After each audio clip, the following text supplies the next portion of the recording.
Hey guys, week 22, welcome, and I hope this would be a message of encouragement for you from Christian Ultra Libertarians for Truth, the online educational portal, a replacement for brick and mortar church, a place for people to come and be fed and commune with each other. But I want to thank you all and encourage you to hang with us as we have literally just like opened the doors to a brand new building. Of course, it's all a metaphor, but we've opened the doors to a brand new building and people are coming in and we're finding out that the door doesn't work on this floor and the bathroom sink isn't working here and we have to fix the parameters of this room and this place needs furnishing. We're doing all that as you guys patiently wait for us to move forward. Once everything's remedied and fixed, we are going to begin to reach out. And that is when your participation is going to be beneficial because we're going to need you to step in and help us and participate and engage and maybe even engage in the leadership programs that we're providing, things like that. So a couple things, that's my phone, sorry. A couple things relative to the faith, relative to the age of fulfillment. I want to reiterate some really important things that have a tendency to get lost, so to speak, relative to our approach. The first thing of great importance that tends to get lost in our approach is the fact that God's kingdom, the kingdom of Christ, according to Isaiah, is going to eternally increase. It's going to eternally increase. And so that means there's importance on the fact of people coming in. It increases by people coming in. And this means that when led of the Spirit, we as believers ought to share the hope that's within us. Now, let me strip away any notion that we should share by mandate. This does not mean you should, everywhere you go, you should share. Doesn't mean everywhere everybody you meet, you should share. But it's all led of the Spirit. As the Spirit moves you, that's the missional mandate. I radically maintain that there is a two-way street interplay between God and His children. And that there are times when we are led by the Spirit to share the hope that is within us, Christ Jesus crucified, the faith, emphatically, but our sharing has to be based on the Spirit, by the Spirit, timed by the Spirit, in the hands of the Spirit, because it is the Spirit that does the converting. You and I don't do the converting. The Spirit does. So we want to be led by the Spirit when to share. You're going to meet people every day and you know, the religious approach is share with everybody, share with everybody. Become a Jesus freak that just annoys people, right?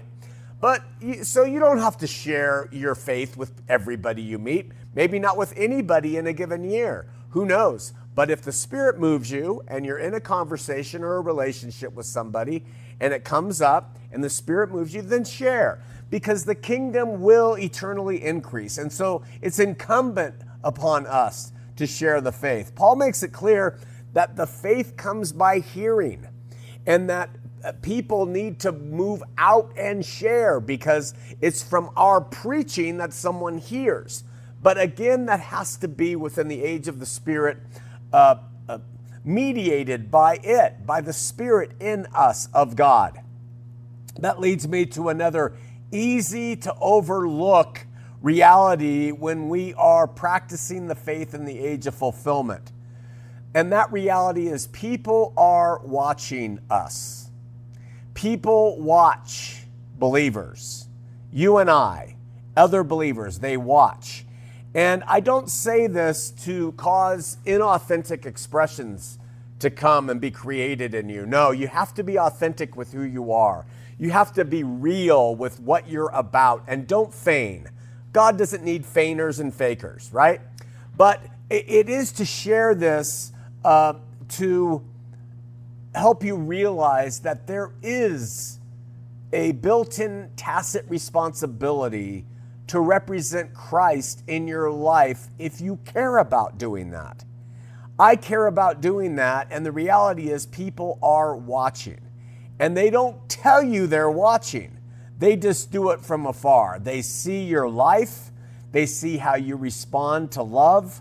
They see how you live in light. And they watch you from afar to see if those things are consistent, if they're real, if they're true, and if they have actual merit and place in your life, or if they're just things Christian people say. I go to the same gym 6 days a week, at least I have for the past 8 years, and as a means to offset both genetics and my love for food. And a few weeks ago, I got into a conversation with a guy named, I'm not going to tell you his name. He's a black guy who works in that gym, and he's kind of a friend of mine. I say hello, we talk about different things, and we have for a number of years. And I joke around with him in passing. He jokes with me. Just last week, he revealed to me, I know who you are. And I say, you do? Who am I? And he said, you know, you've been on TV and you're all over the internet and you do your shows. And I know all about you and I have watched you for years. And this happens probably once a month, maybe once every 2 months to me. A truck driver just outside this building said the same thing to me. He said, I was working on something outside. He said, what do you do? I said, I'm just working on some art. Oh, and he goes, is this a church? I said, yeah, it's a church. And I said, and I kind of, it was a church. I kind of pastor it. He goes, I know who you are. I've watched you for years. I said, are you a friend or a foe? And he didn't answer. He was a foe, actually. But we're watched. You don't have to have had a show or be streaming. You, as a believer, are watched. And there's a responsibility that comes by your respect and love for what Jesus did to comport oneself so that if the opportunity comes up to share the hope that's within you, you can do it without hypocrisy. You can do it without inauthentic expressions, you know. And so I would expect more people are watching me and you. And I just want to encourage you with that fact and let you know that they are looking for authentic living. They aren't looking for religiosity. They're not looking for hypocrisy.